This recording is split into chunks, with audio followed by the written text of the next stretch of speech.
السلام علیکم رحمۃ اللہ وبرکاتہ۔ بابا اشفاق اپنی کتاب زاویہ دل نمبر 2 میں لکھتے ہیں کہ ایک دفعہ وہ امریکہ گئے اپنے بچے کے ساتھ یونیورسٹی سے واپس گھر آ رہے تھے، تو انہوں نے دیکھا کہ ان کے سامنے ایک اور گاڑی بھی سفر کر رہی ہے۔ وہ گاڑی بڑی سست رفتاری سے چل رہی تھی، تو میں نے اپنے بیٹے سے شروع میں تو کچھ نہیں کہا، میں نے سفر جاری رکھا، لیکن اب مجھے اکتاہٹ سی ہونے لگی۔ میں نے کہا بیٹا اس کو بتاؤ، کوئی ہارن بجاؤ یا کوئی ایسا اشارہ کرو جس کو اس سے پتہ چلے کہ ہم اس سے آگے جانا چاہتے ہیں۔ میرے بیٹے نے بات سنی انسنی کر دی اور سفر جاری رکھا۔ پھر تھوڑی دیر بعد میں نے پھر اپنے بچے سے کہا بیٹا تم میری بات پہ عمل کیوں نہیں کر رہے؟ تو میرے بیٹے نے کہا ابا جان یہ بزرگ شاعری ہے، میں نے اگر اس کو ہارن بجایا تو یہ گھبراہٹ کی وجہ سے، پریشانی کی وجہ سے پزل ہو جائے گا اور اپنا کوئی نقصان کر بیٹھے گا۔ تو میں نے کہا تو تمہیں کیا پریشانی ہے؟ نقصان تو اس کا ہونا ہے، تم اپنا کام کرو، اس کو اپنا کام کرنے دو، اپنی جیسے گاڑی چلانے دو، ہمیں تو راستہ دے دیں۔ پھر میں نے کہا کہ تم میری بات کیوں نہیں مان رہے ہو؟ تو اس نے بڑا پیارا لفظ کہا، اس نے کہا ابا جان ہی از مائی روڈ فیلو۔ بابا اشفاق کہتے ہیں کہ جیسے میں نے یہ جملہ سنا تو مجھے بڑا عجیب سا لگا۔ میں نے کلاس فیلو سنا تھا، ہم جماعت سنا تھا، کلاس میٹ سنا تھا، طرح طرح کی فیلوز کے ساتھ جملے تو میں نے سنے تھے، لیکن یہ روڈ فیلو کا جملہ میری سمجھ میں نہیں آیا، بلکہ مجھے حیرت میں ڈال دیا اس نے۔ میں نے پوچھا بچہ یہ کیا چیز ہے؟ میرے بیٹا کہنے لگا کہ بابا جان جیسے کلاس فیلو ہوتا ہے، روم فیلو ہوتا ہے، ہم جماعت ہوتا ہے، اسی طرح یہ میرا کولیگ ہے۔ اب میں سمجھا کہ شاید کولیگ سے مراد ہوگا کہ اس کی یونیورسٹی میں پڑھتا ہوگا یا اب اس کے ایڈمنسٹریشن میں اس کے ساتھ بھی ہیلپ کرتا ہوگا، اس لیے اس کو کولیگ کہہ رہا ہے۔ تو میں نے پوچھا بیٹا کیا مراد ہے؟ تو کہنے لگا ابا جان یہ میرا روڈ کولیگ ہے، یہ جیسے ہم اپنے روم پارٹنر کے ساتھ روم شیئر کرتے ہیں، کلاس والوں کے ساتھ اپنا بینچ شیئر کرتے ہیں، اسی طرح یہ اس ٹائم میرا روڈ کولیگ ہے، اس کے ساتھ میں روڈ شیئر کر رہا ہوں، تو اس لیے اس کو ڈسٹرب کرنا یا اس کو اوورٹیک کر کے اس کے آگے چلے جانا یہ قانونی اور اس کے حق پر ڈاکہ ڈالنے کے مطابق ہے۔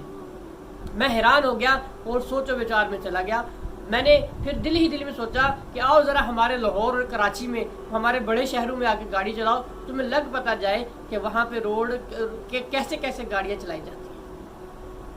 بابا اشفاق اس سارے واقعے سے ہمیں ایک چیز سمجھانا چاہتے ہیں کہ ہم شیئرنگ سے بہت دور چلے گئے ہیں۔ بابا اشفاق کہتے ہیں کہ شیئرنگ دنیا کا، اس زندگی کا وہ ایلیمنٹ ہے، اگر آپ اس کو اچھے طریقے سے نبھاتے ہو تو آپ کی زندگی میں کبھی کسی چیز کی کمی نہیں آ سکتی۔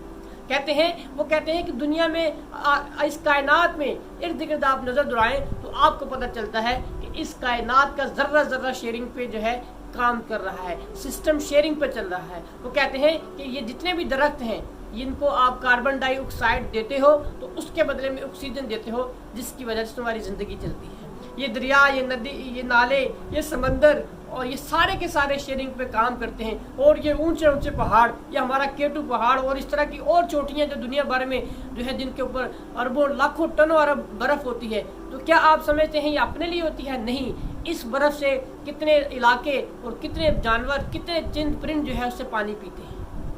یعنی آپ کنکلوڈ کریں تو دنیا کی ہر چیز شیئرنگ پہ کام کرتی ہے۔ میں قربان جاؤں، یہی شیئرنگ کا درس ہمیں ہمارا دین بھی دیتا ہے۔ نبی صلی اللہ علیہ وسلم ایک دفعہ صحابہ کرام کے ساتھ بیٹھے تھے اور پڑوسی کے حقوق پر واز کر رہے تھے۔ آپ صلی اللہ علیہ وسلم فرمایا کہ کچھ پکاؤ تو پڑوسی کو دے کر آؤ، فلاں حقوق پڑوسی کا ہے، فلاں حقوق پڑوسی کا ہے۔ تو صحابہ کرام کہتے ہیں نبی صلی اللہ علیہ وسلم جب پڑوسیوں کے حقوق گنوا رہے تھے تو ہمارے دل میں یہ خدشہ ہوا، یہ خیال آنا شروع ہو گیا کہ کہیں نبی صلی اللہ علیہ وسلم یہ نہ کہہ دیں کہ وراثت میں بھی پڑوسی کا حق ہے۔ یعنی شیئرنگ کا اسلام یہاں تک درس دیتا ہے کہ اگر آپ کے گھر میں آپ نے اگر کوئی سالن بنایا ہے، اگر کوئی چیز پکا رہے ہیں تو اس میں کچھ زیادہ بنا لیں، تاکہ اگر آپ کے پڑوسی کو یا آپ کے گھر پہ کوئی مانگنے آ جاتا ہے تو آپ اس سے اپنا کھانا شیئر کر سکیں۔ لیکن افسوس کے ساتھ آج ہم اس فلسفے سے بہت دور چلے گئے ہیں۔ اب پڑوسی تو دور، ہم ایک چھت کے نیچے رہتے ہوئے بھی اپنے غم اور اپنی خوشیاں ایک دوسرے شیئر کرنا پسند نہیں کرتے۔ وہ سبق جو ہمیں اسکول میں وہ ڈیسک پر بیٹھ کر ایک ڈیسک 2 بچوں سے شیئر کر کے دیا جاتا تھا، آج تو وہ بھی ختم ہو گیا ہے۔ اس ماڈرنزم نے ہمارے معاشرے کی جو شیئرنگ کا سسٹم ہے اس کی دھجیاں اڑا کے رکھ دی ہیں۔ آج ہم شیئرنگ تو دور کی بات، آج تو ہم جو ہے دین کے نام پر اتنے بڑھ چکے ہیں۔ ہمارے تو محلے میں ایک محلے کے اندر 5 10 مساجد ہیں، بھلے اندر نمازی 15 20 ہوں، لیکن مساجد ہر محلے میں 10 سے 5 مساجد لازمی ہوتی ہیں۔ آج تو ہماری مسجدیں بھی شیئرنگ پر نہیں ہیں، آج تو ہم نے مسجدیں بھی بانٹ لی ہیں، صحابہ کرام کو بانٹ لیا ہے، پتہ نہیں کس طریقے کے ساتھ ہم جو ہے بٹے ہوئے ہیں۔ ہمیں تو شیئرنگ کا درس ملا گیا تھا۔ اسلام وہ ضابطہ حیات ہے جو شیئرنگ پر سب سے زیادہ جو ہے زور دیتا ہے، لیکن افسوس کے ساتھ ہم شیئرنگ سے بہت دور چلے گئے۔ خدارا واپس پلٹ آئیے۔ ہم آج انڈیپینڈنسی نے اتنا رولا، اتنا شور مچائے رکھا ہے کہ ہر کوئی جدا جدا ہو گیا ہے۔ میرے پاس اتنے ہزاروں کیسز، اتنے ہزارے میرے آبزرویشن اور مشاہدے ہیں کہ کئی بھائی بہن، ماں بیٹی، باپ بیٹا اور ماں بیٹے کے درمیان اتنے اختلافات ہو چکے ہیں کہ کئی سال ایک دوسرے کا چہرہ پسند نہیں کرتے۔ تو ہمارا اسلام تو ہمیں شیئرنگ کا درس دے رہا ہے، ہم کہاں جا رہے ہیں؟ ہم کس طرف چل پڑے ہیں؟ خدارا واپس آ جائیے۔ مل بانٹ کر زندگی جینے میں مزہ ہے۔ جو خوشی مل بانٹ کے انجوائے کی جاتی ہے نا، اس کا مزہ الگ ہے۔ اپنے جن سے آپ ناراض ہیں ان کو منا لیجئے، جن کے ساتھ معاملات خراب ہیں ان سے معاملات جو ہے وہ بنا لیجئے، اور چیزوں کو زیادہ سے زیادہ شیئر کرنے کی عادت ڈالیے۔ شیئرنگ از کیئرنگ انگلش کا محاورہ ہے۔ وہ گورے جو ہمارے فلسفوں پر، جو ہمارا بنیادی فلسفہ تھا، جو اسلام بھائی چارگی کا جو درس لے کر آیا تھا، آج انہوں نے اس کو صرف جو ہے اپنایا ہی نہیں بلکہ اس پہ قوانین بنا دیے گئے، اس پہ پورے لا اسٹیبل کر دیے ہیں کہ اگر کوئی اس کی خلاف ورزی کرے گا تو اس کو فلاں سزا دی جائے گی۔ تو پھر ہم کیوں پیچھے رہ گئے؟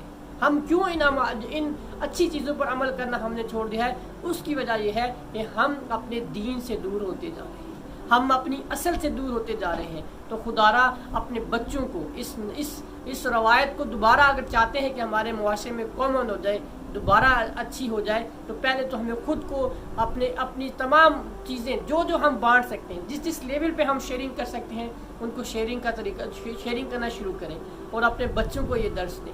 بچے کو میری سے نکال کر ہمارا اور ہمارا آئی سے نکال کے وی پہ لے جائیں کہ یہ ہم سب کا ہے، ہمارا ملک ہے، ہمارا محلہ ہے، ہمارا علاقہ ہے۔ میری سے نکل کر ہم پہ جینا شروع کر دیں تو ہم ترقی کی راہ پہ چل پائیں۔ خدارا شیئرنگ کی عادت ڈالیے۔ تو آپ خود سوچیں کہ اگر یہ کائنات کے سسٹم اگر شیئرنگ کرنا بند کر دیں تو کیا ہماری زندگی برقرار رہے گی؟ یقیناً نہیں رہے گی، ہم فنا ہو جائیں گے۔ تو شیئرنگ کی عادت ڈالیے۔ Sharing is caring.